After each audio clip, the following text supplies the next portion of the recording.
Turabaramukije mwebwe mwese musanzwe mukurikirana imbuga hwaniro za Eriko Mage mwiriwe canke mwaramutse canke umugoroba mwize vana uherereye. Uyu munsi igenekerezo rya 16 Nyakanga umwaka wa 2024 niho ishiramwe Ubaka Nation Group yazinduka ritanguza ibikorwa byo gukura imicafu iri ahahoze isoko nkuru ya Bujumbura Marché Central de Bujumbura. Umushikiranganje byo ajejwe harimo inyubako za leta n'uburaro rusangi Dieudonné Dukundane akaba yatanguye yerekana uko iyo soko imeze n'ibikorwa bigiye gukorwa ari kumwe na Fabrice Manirakiza bakaba bashoboye kugendagenda muri ico kibanza baraba ko kimeze aho bashoboye kuzunguruka ahari iyo micafu bahavuye batangura kubomora ku mugaragaro inyubako zari zisanzwe zihari aho nyene Fabrice Manirakiza akaba yaciye atanga ikiganiro ku banditsi n'abamenyesha makuru ahahoze isoko nkuru ya Bujumbura hakabagiye gusanurwa hakubakwa isoko ya kijambere yo ku buhinga bwa none ikazoba yitwa Bujasti Plaza izoba irimo igorofa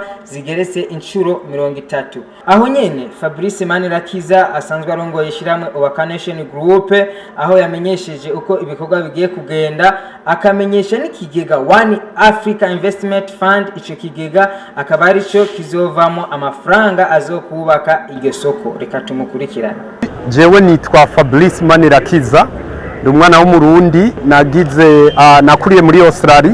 haba ndiko ndarangura imigambi yanje ngaha canke imigambi ya twese rero uno munsi akaba ari umunsi w'umunezero kuri twese ndasigura igituma ari umunezero ku barundi bose rero uyu munsi akaba ari umunsi twatanguye gutegura ikibanza cyo kubakwamwo isoko rikuru rya Bujumbura ndasubiyemwo n'umunsi uhambaye kuko n'umunsi dutanguye gutegura ikibanza cyo kubakamwo isoko rikuru rya Bujumbura igihe cyo gutangura kubaka isoko nyezina navyo tuzokongera tubibamenyeshe rero turi kumwe n'umushikiranganje ajejwe ivy'inyubako canke ajejwe iki gikorwa kiri isoko rikuru rya Bujumbura twagize amahirwe yo kumwereka uko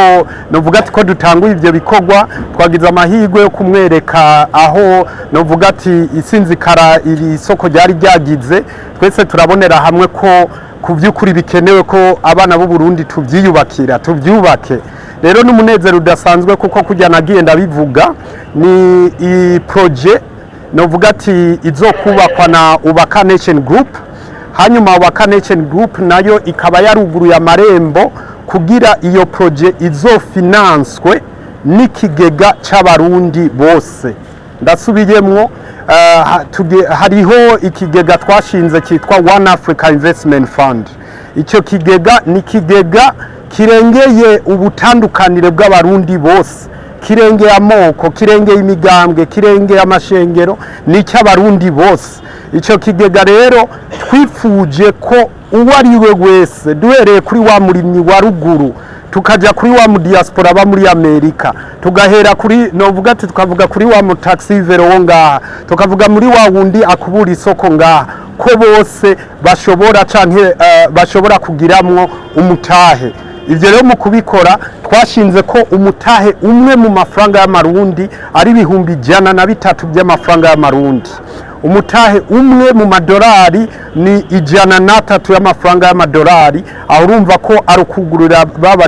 amarembo baba diaspora bene wacu kugira nabo bashiremwe umutahe ndasubiyemwo iri soko rya Bujumbura rigiye kuzofinanswa n'ikigega c'abarundi bose rero mwese muriko muranyumviriza ndabateye akamo dusidukane niyonka mu kirundi baravuga ati ubushaka iteka aragitera bisigurika ati ni iteka ry'abarundi bose rero guhera iyi saha guhera uno munsi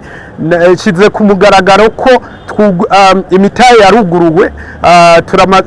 novuga ati turiko turabivuga kuko twabonye ubwishi bw'abantu kuko inyuma y'imisi ne tubivuze mu misi heze imitahe irenga 300 yari imaze kugugwa imitahe irenga 200 mu madolari yari imaze kugugwa narabibabwiye Bankobu nico